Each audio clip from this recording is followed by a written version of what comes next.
"You were the one who stole the money," shouted Mom while my sister smiled maliciously behind her back. I didn't even know what to do. Hey, my name is Agatha. I grew up as an only child in my family, but I always dreamed about having a sister. I wanted her to be my age and my best friend. Therefore, when my parents offered to take a girl from an orphanage, I was very happy.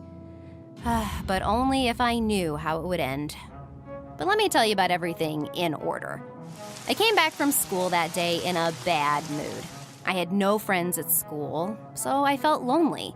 Plus, on the way home, I got caught in the rain and got all wet. When I appeared on the doorstep, my mother gasped, "Why didn't you call us? We would have picked you up by car." But Dad intervened. "Honey, we've been busy. It was necessary to just call a taxi. Next time in this kind of weather, do it." For some reason, my parents seemed somehow mysterious to me. They went to Dad's office, and until late at night, the light was on there. What were they doing? I couldn't sleep for a long time. I was tossing in bed and worrying. I tried to guess what my parents had been talking about for so long. The next day I forgot and didn't remember it for about a week. Exactly until Sunday breakfast. "Agatha," Mom began, "Dad and I were thinking, we are ready to take a girl of your age from the orphanage." I jumped happily. "What? It's true? I'm so glad! But are you sure you can get along with her? She is not a girlfriend who goes at home every night. You have to share a house, a room, duties with her. At first, even clothes." I nodded confidently. I wanted to find myself a friend so much that it all seemed insignificant to me. We agreed to go to the orphanage to meet with the children next weekend. But before that, I had to prepare a room for my future sister. My parents decided to give her a room, which had been empty for a long time. I started cleaning. After spending the whole day with this, I finally fell asleep. Fortunately, my mother woke me up. I did my homework that night, constantly yawning and dropping my head on a notebook. I spent a whole week helping my parents with the preparations. In joyful anticipation, I could not find a place for myself. On the day of the trip to the orphanage, it started raining. For some reason, this alarmed me. I looked up at the cloudy sky, and it seemed like a bad sign. We got into the car and hit the road. The orphans lived in a large house. Surprisingly, it didn't look as dark as I imagined, although the rain added drama on the environment. We climbed the stairs and hurried to hide from the rain indoors. The head mistress was already waiting for us. We met several girls around my age in one of the rooms. We would take one of them out of here. For some reason, we all liked the one that sat in the middle. She was quite talkative, often smiled, and in general seemed very sweet and kind. So my parents and I decided that it was she who would become our new family member. The girl was very happy with our decision. She jumped up, clapping her hands. "Finally, I have a family," she sighed happily. My parents signed all the necessary documents, and we went home. Sarah burst into tears when she saw our house. "Will I live here?" she asked. "Will this be my house too?" Dad nodded, smiling sweetly. Mom was also moved and came up to hug us. Sarah and I went to the second floor to get to know each other better. First, I showed my new sister her room, because of which she was in delight. She gingerly touched the bed and wardrobes as if still she couldn't believe her eyes. My parents and I did not live very richly, but for my sister, even this setting was splendid. Then, putting a few of her things on the shelves, we went to my room. We sat on my bed opposite each other. There was an awkward silence. We just stared at each other for a while, and then I offered to do her makeup. Usually, I would not allow anyone to touch my treasures, but for the sake of a good relationship with my sister, I was ready to act on principles. I started putting concealer on my sister's face, at the same time asking about everything in the world. "What do you like to do? Do you have girlfriends in the orphanage? Have you ever been to the cinema?" Sarah smiled awkwardly. "Well," she held out, "we didn't have the opportunity to go to the cinema. There is barely enough money in the orphanage for clothes and food, so our entertainments were pillow fights and drawing in old notebooks." "Then we will go somewhere next weekend. Where do you want to go? In a cafe? In a cinema?" In general, we had fun and even found mutual language. An hour later, we communicated so well that I touched on a rather personal topic. "Did you have a boyfriend?" Sarah shook her head. No, I had not. Unfortunately, in the orphanage, we were forbidden to communicate with boys. I widened my eyes. It was amazing and joyful at the same time. I felt like a real big sister, which would show Sarah the real life. In my dreams, I was already choosing an outfit for her for a date with a handsome guy, as in all these TV series about teenagers. I was happy. It seemed to me that this is exactly what I wanted, and everything was really good. Until a certain point. Things went awry that day. Honey, do you know where the money went? Monday morning began with this question. A rather large amount of money that my parents had set aside for a new refrigerator disappeared somewhere. Dad was just about to go and buy it when he suddenly discovered that it was missing. Mom said that she put the money in the piggy bank from her salary. Then Dad came to me. Agatha, if you needed money for a new dress, you could just ask. Didn't need to take it secretly. That saddens me more than missing money. But I didn't take the money, Dad. I paid for the dress from my pocket. Dad's face darkened even more. Is it really Sarah? He sighed. But Sarah assured him that she didn't take anything. My parents were very confused. No one understood where the money could go, and it bothered everyone. If a thief got into the house, he would steal something else as well. So someone from the family was to blame. Everyone looked at each other, not knowing what to think. Okay, Dad said. We'll figure it out later. He packed up and left for work, slamming the door angrily. The problems did not end there. The money was still missing, but the culprit was never found. But at some point, when I returned home from a walk, I was greeted with sullen looks. What happened? Dad pointed at my bag, in which there was a pack of money. Here is exactly the amount that went missing yesterday. But I didn't touch the money. I don't even know how much is missing. But we found them in your bag. Who else could have put them there? Dad was very upset, but nevertheless, he still wanted to trust me like before. Then I noticed Sarah. My sister smiled maliciously, watching the scene from the corner of the room. Sarah, did you do that? I asked. She naturally began to deny everything. We discussed for a long time where the money went missing, but we didn't come to anything. The next day, the situation repeated itself. The money was in my things again, but I really didn't know how it got there. Maybe you were sleepwalking? Sarah asked. Oh, that pissed me off. For some reason, it seemed to me that it was she who put the money in my things while I slept. Or maybe it's you who is putting money in my things. So I decided to put a hidden camera at the entrance of my room. With peace of mind, I went to bed, hoping that the truth would be revealed and all suspicions about me would be removed. My parents stopped giving me pocket money, thinking it was me who was stealing from the family. These unfair accusations made me so angry. But in the morning, the money was in Sarah's things, and she was crying, hugging my mom. She wants to accuse me of stealing, she sobbed. Agatha will never love me. I don't want to go back to the orphanage. Please don't take me back there. I didn't steal anything. My parents were angry and upset. You wanted a sister so badly. I don't understand why you were behaving this way, Dad said angrily. Oh, if a look could kill, I would die in place. I felt so insignificant and powerless. Nobody believed me. The next day, Sarah and I went to school. I walked silently, thinking that it would be very sad if she stole the money. After all, we became attached to her. I began to watch my sister during the day. To my surprise, she didn't do anything suspicious. She bought lunch, the one like me, and then went to prepare for a chemistry lesson. This calmed me down a bit. But on the way home, Sarah stopped abruptly. I forgot something at school. Go without me. I will catch up with you soon. Well, no. I quietly followed my sister. At first, she really did go towards the school, but later turned onto Torgavaya Street. There, Sarah behaved very strangely. She bought a bunch of sweets, pencils, and a few books in the store, and then, looking around furtively, ran through alleys that were for me unknown parts of the city. I followed my sister. After passing a few blocks, we ended up near the orphanage. Sarah rang the doorbell, disappeared indoors, and I was left standing outside in the rain, in complete confusion. Then the thought occurred to me to look into one of the windows, which I did. I saw a group of girls 10 to 12 years old, and they sat on the floor around Sarah. My sister gave them her purchases and looked very happy. And then everything fell into place. It turns out that she stole money so that she could please her friends with gifts. It was very nice, but I didn't like being punished because of her. So I took out my phone and photographed Sarah through the glass. I was already frozen, so I hurried back home. "Mom, Dad, look here." I called them right from the doorway.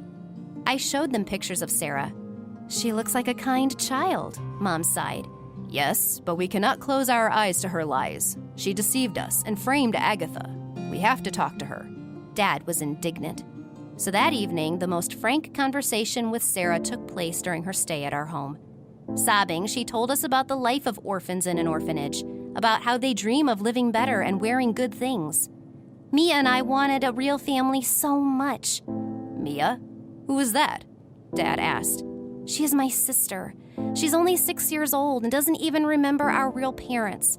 And then you took me away. I promised her that I would bring goodies and toys, so I had to steal money. I'm sorry."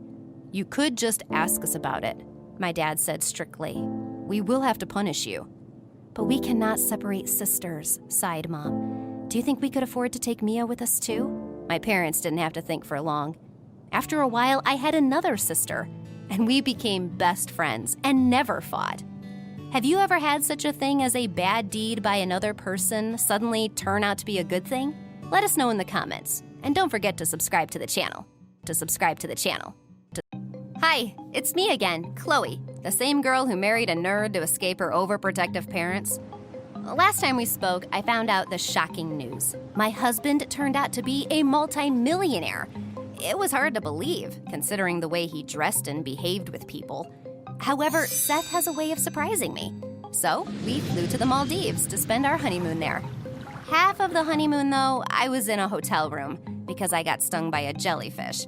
And then I had allergies mixed with a fever. I was like a red bubble. But still, the second half of the vacation was incredible. We sailed on a luxury yacht. We went to fancy restaurants. I made my longtime dream come true. I tried surfing, but I quickly realized it wasn't my thing when I fell off the board and almost broke my neck. But Seth had some pretty epic pictures of my fall.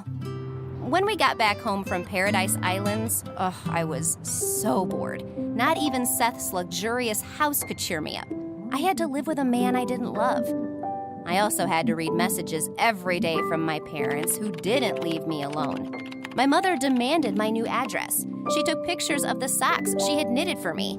Dad drove to the college every day to track down his daughter and try to bring me home. But thanks to Seth and my guards, I was able to sneak past my dad's car. So my parents hired a private investigator who quickly tracked me down. He reported everything to my parents in great detail, but my bodyguards were able to catch him. The detective told me that he was taking pictures, and he was passing them on to my parents along with other information about me. When Seth found out about it, he beefed up my security, so no lousy detective could get into our personal life. And that was the only heroic thing he did, because my husband was still the same low-life nerd everyone laughed at in college. He didn't brag about his wealth, and he didn't try to be a major. He didn't like being humiliated either, but he couldn't help himself. "Fight back at least, or get yourself a bodyguard," I said as we sat in the restaurant. "Whatever." Seth just brushed me off. "I don't get you. You're so rich. Your self-esteem should be higher than a skyscraper, and you're acting like a pathetic amoeba. And you're running away from your parents' attention. I, on the other hand, have always lacked it. I was an only child, abandoned in an empty toy store. Do what you want to do. The whole world is at your feet, but nobody needs you, not even your own parents. All my life I was alone. They didn't care about my upbringing at all. They just gave me money and asked me not to get into any trouble. I dreamed of knitted socks and sandwiches in my lunchbox. Money doesn't make me happy. Now only love makes me happy. And I'm glad you married me." Seth smiled, and he took my hand. And I wanted to burn with shame, because that naive kid thinks I love him. I didn't dare to tell the truth, especially at a time like this. He opened up to me. So I decided to keep lying to make him happy, even though I wanted to cry all the time about how miserable I was. "Let's at least change your style. Trust me, people will look at you differently." Seth agreed, and I turned him into a real hottie by taking him to a cool hair salon and some nice boutiques. Now I wasn't even ashamed to walk down the street with him because the guys started treating him differently and the girls began to show interest. I wasn't jealous of Seth, and I'd be glad if he could find someone. Then he would divorce me and find true happiness. But Seth didn't notice anybody but me. He spent most of his time with me, spoiled me, bought me expensive things. He even named his new boat after me. And I thought I should tell him the truth and ask for a divorce so it wouldn't go too far. On shaky legs, I went into Seth's office and suddenly I saw him crying. "What's the matter?" I went over to my husband and I held his hand. "Our family business has gone under, and now we're bankrupt." "But how could that be?" I was confused. I didn't know what to say. "I have no idea." Seth looked up at me. "Chloe, you're all I have left, my dearest treasure." Yeah, it's not a good time to leave him. I've decided to wait a little longer for Seth to come to his senses after the shock. We had to move to his modest apartment, and now I couldn't hide from my husband in another room to spend as little time with him as possible. I had to play video games with him, watch some weird TV shows, and build Legos. Yeah, he's a classic nerd. Well, what's with the Legos when you're 19? And then Seth surprised me by buying a graphics tablet with the last of our money, so I could pursue my dream of becoming a graphic designer. My parents had always been against this profession. They were convinced that artists didn't make much money, so I studied to be an economist. But why? What are we going to live with, Seth? We don't have any money left for food. "Chloe, it's not your concern. I'll make sure you don't need anything."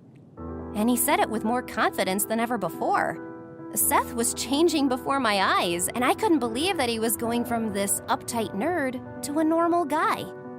After that statement, I definitely couldn't break up with him. So I decided to wait a little longer. Just then, my father managed to catch me to talk to me. "We don't see you at all, daughter. You've forgotten about your parents. I ran away from you because you were suffocating me with your overprotection.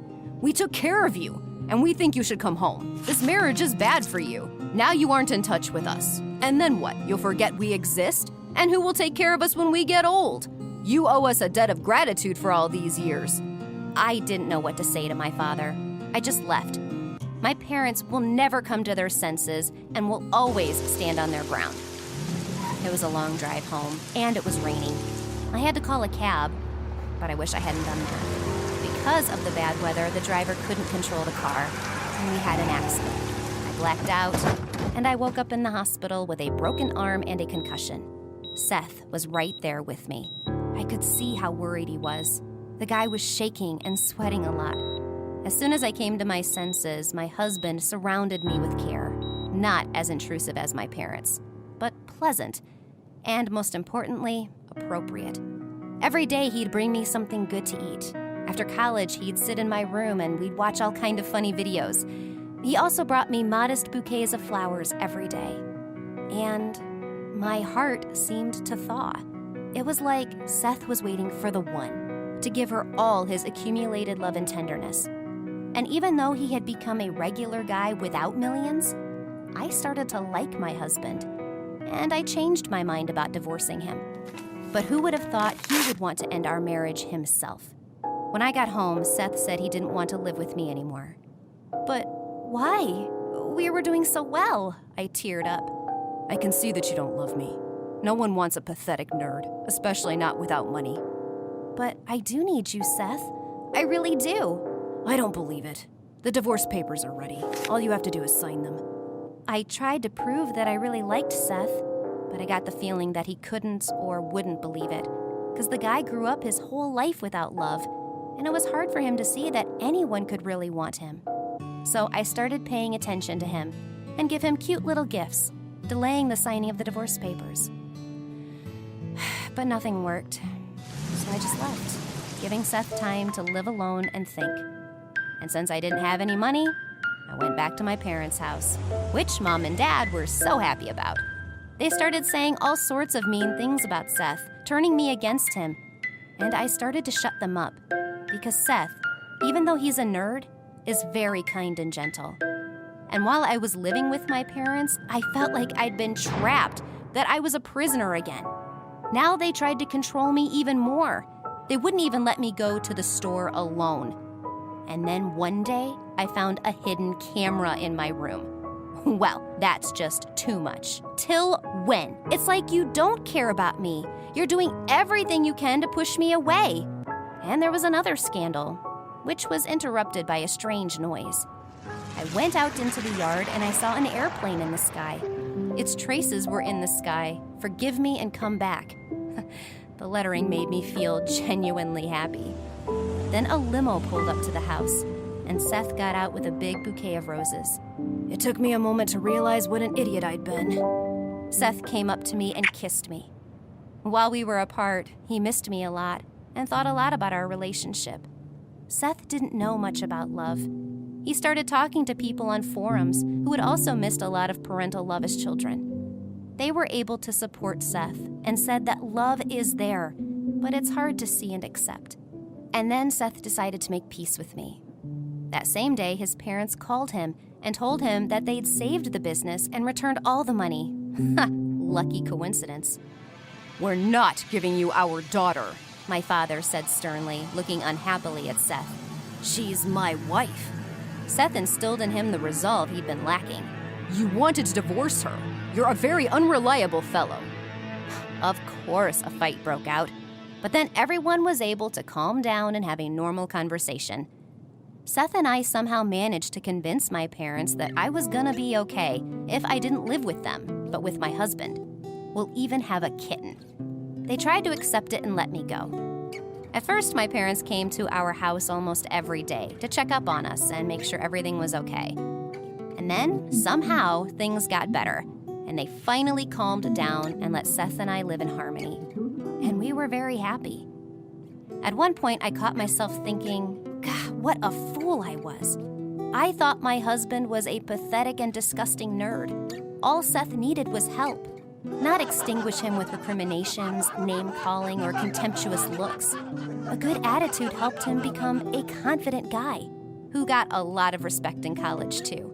And I helped him in everything he did and was always supportive. Do you think a good attitude can change a person? Or are people incapable of change? Write your opinion in the comments, like the video, and subscribe to the channel.